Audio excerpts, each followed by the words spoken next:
وَإِذَا قِيلَ لَهُ اتَّقِ اللَّهَ أَخَذَ الْعِزَّةَ بِالْإِثْمِ فَحَسْبُهُ جَهَنَّمَ وَلَبِئْسَ الْمِهَادُ. کہ جب کسی آدمی سے کہا جاتا ہے کہ بھئی دیکھو اللہ سے ڈرو، یہ گناہ مت کرو، تو وہ تکبر میں آ کر، میری بات توجہ سننا، تکبر میں آ کر اگر وہ اتنا بھی کہہ دے کہ میاں آپ اپنے عمل کا فکر کریں، مجھے میرے حال پہ چھوڑ دیں، آپ اپنی فکر کریں، اگر اتنا بھی کہہ دے، کوئی ٹوکنے والے کو اگر اتنا کہہ دے کہ آپ اپنے عمل کا فکر کریں، مجھے میرے حال پہ چھوڑ دیں. عبداللہ بن مسعود فرماتے ہیں رضی اللہ تعالیٰ عنہ، اسی آیت کے ذیل میں جو میں نے پڑھی ہے، اذا قیل اتق اللہ اخذ العزة بالاسم فحسبه جہنم ولبئس المہاد، اس آیت کے ذیل میں علامہ بغوی نے عبداللہ بن مسعود کا قول نقل کیا ہے کہ تمام کبائر میں جتنے بھی کبائر گناہ ہو سکتے ہیں، کبیرہ گناہ ہو سکتے ہیں، ان تمام کبیرہ گناہوں میں سب سے بڑا گناہ یہ ہے کہ ٹوکنے والے کو کہہ دیا جائے کہ آپ اپنے عمل کا فکر کریں. سوچیے آپ، میری بات توجہ دیں، ٹوکنے والے کو یہ کہہ دینا آپ اپنے عمل کا فکر کریں. جی ہاں، وہ فرماتے ہیں کہ یہ تمام گناہوں میں سب سے بڑا گناہ ہے. کبائر میں سب سے بڑا گناہ یہ ہے کہ ٹوکنے والے کو خاموش کر دیا جائے یا اس سے کہہ دیا جائے کہ آپ مجھے چھوڑیے، آپ اپنے عمل کا فکر کیجیے. اچھا، بعض لوگ ایسے بھی ہیں، بعض لوگ ایسے بھی ہیں جو کہتے ہیں میاں دین میں زبردستی نہیں ہے، آپ نے بات پہنچا دی، آپ کی ذمہ داری پوری ہو گئی.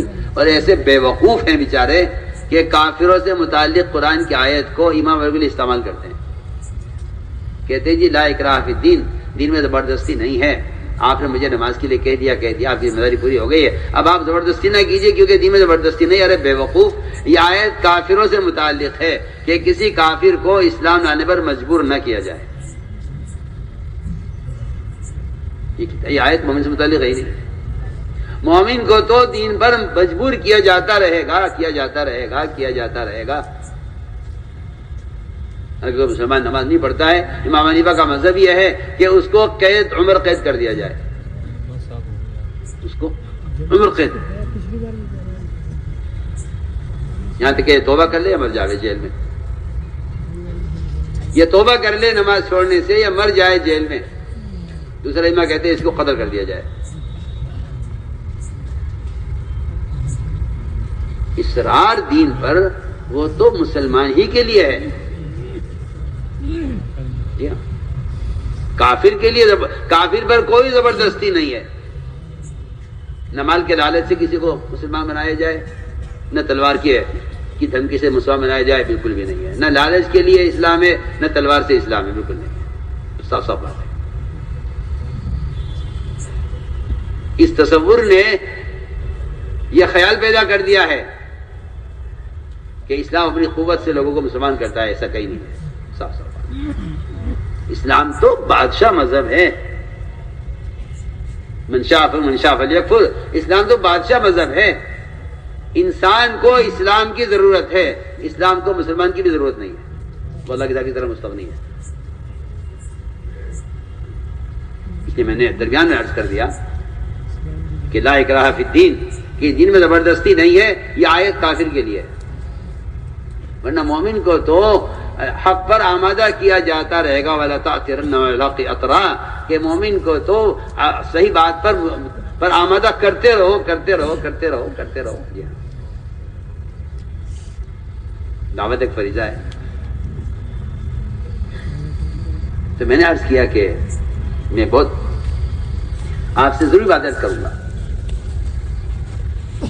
کہ اللہ تعالی عبادت کرنے والوں کا امتحان لینے کے لیے ان پر ایسا حکم لاتے ہیں جو ان کی حیثیت کے خلاف ہوتا ہے.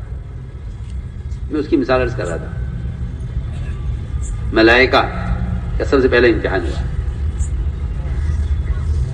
اللہ کی عبادت میں کوئی رکوع میں ہے، کوئی قیام میں ہے، کوئی سجدے میں ہے، کوئی قاعدے میں ہے.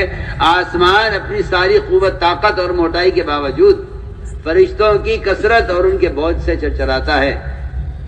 جس طرح چارپائی پہ آپ بیٹھے تو چارپائی پہ وزن رکھنے سے چارپائی کے اندر سے آواز آتی ہے، اس طرح آسمان میں آواز ہوتی ہے. حدیث ہے. سب عبادت میں تھے.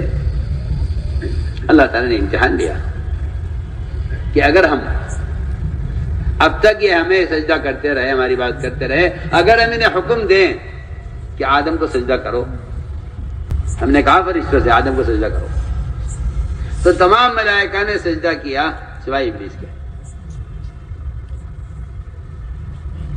جی ہاں، کیونکہ یہ حکم حیثیت کے خلاف آ گیا، سب نے اپنی حیثیت کو مٹا دیا اللہ کے امر پر، اور نائے کو ادنا کو سجدہ کر لیا۔ ابلیس نے کہا کہ میں سجدہ نہیں کروں گا کیونکہ میں پرانا ہوں، میں اعلیٰ ہوں، میں یہ ادنا ہے، میں پرانا ہوں، یہ نائے ہیں۔ جی ہاں، تو اتنا نہیں ہوا کہ اگر تم کو سجدہ نہیں کرتے تو چلو نہ کرو، مجھے تو کرتے رہو، کہ نہیں، اگر تم حال کے امر کو ضائع کر دیتے ہو تکبر کی وجہ سے، تو ہم تم سے اپنی عبادت کی بھی توفیق چھین لیتے ہیں۔ سوچیے آپ، ابلیس اللہ کو سجدہ کرنے سے محروم ہو گیا، وجہ کیا ہوئی؟ یہ بات جاننی چاہیے کہ اصل وجہ کیا ہے، کہ اندر دو وجہ ہیں انکار کی، ایک حسد، ایک کبر، تکبر اور حسد، یہ دو چیزیں اندر وجہ ہیں اللہ کے امر کے پورا نہ کرنے کی وجہ یہ بنی۔ حضرت نے لکھا ہے کہ ابلیس نے جو انکار کیا ہے وہ اپنی عقل سے انکار کیا ہے۔ شروع میں نے کہا تھا کہ جہاں عقل آئے گی شریعت کے مقابلے میں، وہاں عقل شریعت کا انکار کروائے گی، وہاں عقل حکم کا انکار کروائے گی۔ حضرت میں لکھا ہے کہ ابلیس نے جو انکار کیا ہے سجدے سے، وہ اپنی عقل کی وجہ سے انکار کیا ہے کہ انا خیر من، عقل کی بات ہے کہ جی میں ان سے بہتر ہوں، میں سجدہ نہیں کروں گا۔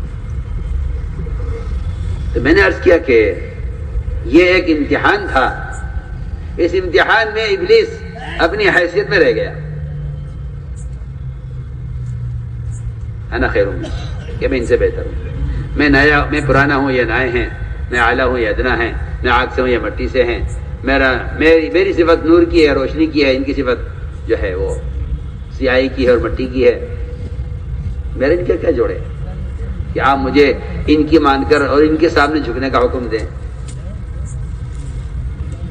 اور لوگ یہ نہ سمجھیں کہ بھئی یہ تو بڑا امر تھا اللہ تعالیٰ کا، باقی رہی سنتیں کھانے کی پینے کی، یہ تو کوئی ایسا اہم مسئلہ نہیں ہے۔ جیسے اس زمانے میں جاہلوں نے یہ مزاج بنایا ہے مسلمانوں کا عمومی طور پر کہ جو اہمیت فرائض کی ہے وہ سنتوں کی نہیں ہے، اس لیے اگر کوئی آدمی کوئی لباس کھانا پینا خلاف سنت کر رہا ہو تو اس پر کوئی سختی نہیں کرنی چاہیے کیونکہ یہ کوئی ایسا اہم مسئلہ نہیں ہے۔ سوچیے آپ، جو آدمی معاشرے کے دین کو چھوڑ رہا ہے وہ اپنے ایمان کے ایک حصے کو ضائع کر رہا ہے۔ آپ یہ خیال نہ کیجیے گا کہ ابلیس اس لیے محروم ہو گیا کہ اس نے اللہ کے حکم کا انکار کر دیا۔ ایک شخص نے بائیں ہاتھ سے لقمہ لیا، آپ سے حضرت نے فرمایا کہ دائیں ہاتھ سے کھاؤ، میں آپ کی مثال دے رہا ہوں۔ ایک شخص نے بائیں ہاتھ سے لقمہ لیا، میں دائیں ہاتھ سے کھاؤ۔ اس نے آپ کو خاموش کرنے کے لیے ایک جھوٹا عذر پیش کر دیا کہ جی میرا دائیں ہاتھ اٹھتا نہیں ہے، میں اس لیے بائیں سے کھا رہا ہوں۔ آپ کو معلوم تھا کہ یہ جھوٹ بول رہا ہے، آپ نے بد دعا دی، فرمایا اللہ کرے تیرا یہ ہاتھ کبھی نہ اٹھے۔ سوچیے آپ، وہاں ابلیس کی کمر اللہ کو سجدہ کرنے سے مفلوج ہو گئی ہے، یہاں اس کا ہاتھ مفلوج ہو گیا اپنے منہ کی طرف اٹھنے سے۔ آپ سے اندازہ کر لیجئے، وہاں بھی کبر کا لفظ ہے شیطان کے ساتھ، یہاں بھی کبر کا لفظ ہے۔ جی ہاں، یہاں بھی کبر کا لفظ ہے، اس روایت کے اندر ہے کہ اس نے تکبر کی ما منعہ الا الکبر، روایت کے الفاظ ہیں کہ اس کو جو لقمہ دائیں ہاتھ سے لینے سے روکا ہے تکبر نے روکا ہے۔ میں کہتا ہوں آپ سے، صبح شام ہمارے ساتھ یہ معاملہ پیش آتا ہے، صبح شام پیش آتا ہے۔ ہم سوچتے ہیں کہ کیوں ہم سے عمل کی توفیق طلب ہو رہی ہے، لوگ شکایتیں کرتے ہیں آگے کہ جی میں تہجد پڑھتا تھا اب توفیق نہیں ہوتی، نماز کا بڑا پابند تھا اب توفیق نہیں ہوتی۔ مجھے ڈر لگتا ہے کہ شاید مسلمان کسی سنت کے انکار کی وجہ سے فرائض سے محروم ہو رہا ہے۔ سوچیے حالانکہ بائیں ہاتھ سے کھانا حرام نہیں ہے، دائیں ہاتھ سے کھانا فرض نہیں ہے۔ اس نے اتنا کہہ دیا جی میرا دائیں ہاتھ اٹھتا نہیں ہے، یہ جھوٹ بولا اس نے۔ روایت میں ما منع الکبر، تکبر کو اس نے سے انکار کیا۔ میں نے مثال پیش کی ہے، اور میرے ان واقعات کے مقصد کے بیان کرنے کا مقصد ہے حال کے امر کو پورا کرنا، بس یہ بنیادی بات ہے۔ حال کے امر کا پورا کرنا یہ ہے اصل اطاعت، اور یہی ساری عبادت کا خلاصہ یہی ہے، سارے دین کا خلاصہ یہی ہے، حال کے امر کا پورا کرنا۔ ابلیس نے حال کے امر کو ضائع کر دیا، پچھلی ساری عبادتیں ختم، پچھلی ساری عمل کی توفیق ختم، پچھلا سارا اجر ختم، سب کچھ ختم ہو گیا۔ وجہ ایک یہ جو میں عرض کر رہا تھا بہت بنیادی، کہ وہ اندر حسد ہے۔ جی ہاں، بہت سے مشرکین کو حسد نے آپ پر ایمان لانے سے روک دیا، ایمان نہیں لائیں گے حسد کی وجہ سے۔